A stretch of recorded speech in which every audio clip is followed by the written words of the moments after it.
pull up the crime because somebody asked the question about top crime in America and says, is it liberal? Is it conservative? Okay, let's find out these cities. Most violent cities in America. Go up, go up, go up, go up, go up, go up to the right, to the ranking. Okay, St. Louis, is it liberal or conservative? Any major city is going to be blue. Any major city. Got it. So the crime in all major cities ran by liberals is the highest crime in America.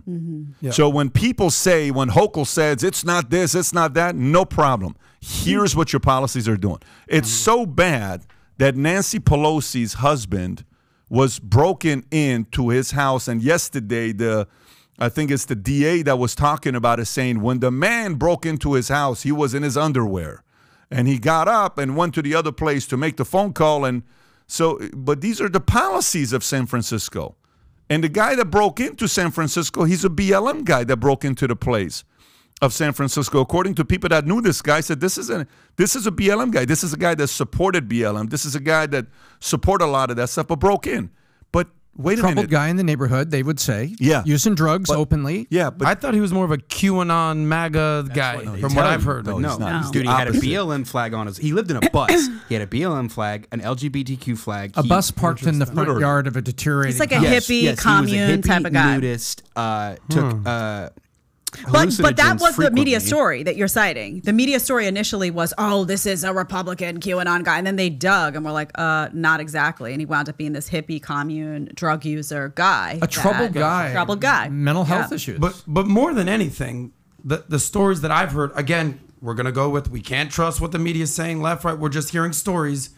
The story that I'm hearing putting out there, especially on the right, is like this was his gay lover entanglement issue, male prostitute. I don't know about that. Which is anything but the truth. I'm not on that. Well, but people are pushing that is my point. But you know what? Rational neighbors were saying, this is a troubled guy that's using drugs. They got this bus parked over on the lawn. They got all these signs up. He's yelling at the moon, and he's just a really troubled guy. I think that has been fully established, that the guy with mental health issues somehow ended up inside Paul Pelosi's house and bonked him with a hammer, right? So looking for Nancy, though. Well, he wasn't coming there. Who knows what he was? But how do you know that though? That's the part again. That's why I didn't add that in, Adam. I just said, what are the facts? This is the part again. The first thing they did, is blame who? Republicans. The first thing they did is blame Republicans. The first thing they did, blame all the war, blame QAnon. He's the first thing, and then a day later, oh, he's gay. He's a prostitute. He's a BLM, he's a LGBT. Oh, well, no. Let's move on with the story. Okay, so here's what's going on over here in Chicago. So like Jesse Smollett. That's the part where the reason why a New York could almost lose governorship is because people are saying, I am not dumb. You know, the Joe Rogan said something yesterday. He says the red what did he call it? He says it's going to be like The Shining when the elevator opens. You know, the way people are going to be voting red. He says like when the elevator opens from Shining. He says it's going to be insane what's going to happen on that side. Now, obviously, we're going to find out next week how much of this is just gibberish and how much of this is credibility or not. You know, people aren't dumb. And I think one of the things I was looking at is you step back from the election season and you look what happened to the DA, Adam, the DA of San Francisco, right? Those people had a referendum against the DA in San Francisco. Why was that? They weren't in the middle of election season with $1 million ads and billboards and TV and radio that you can't avoid, right? They were, I see needles, I see human feces, I see homeless encampments, I see my city deteriorating, I see somebody mugs me and they're back out on the street 2 weeks later on the same corner waiting to mug me again. Time out, I'm done with it.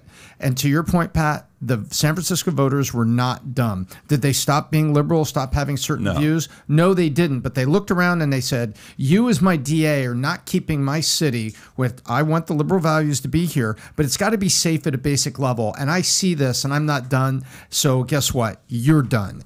And that's what they did. You probably got the story somewhere on the liberal... the recall? The recall? Yeah, but let's not forget that they invalidated 500,000 votes. And they cheated these people out of recalling Gascon.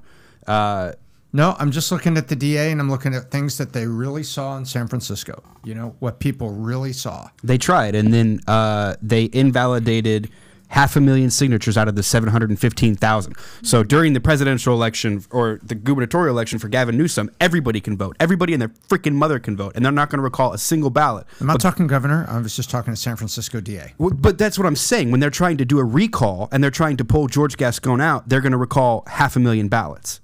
Like, it just shows how everything's twisted. That's the LA DA. You go to San Francisco DA, and that guy got tossed out on his head. What you're talking about, though, Tom, when you say liberal values, oftentimes in these places like the New York Cities, the San Franciscos, what they want upheld is like the social values. Like, for example, Giuliani got elected. Giuliani was pro-choice.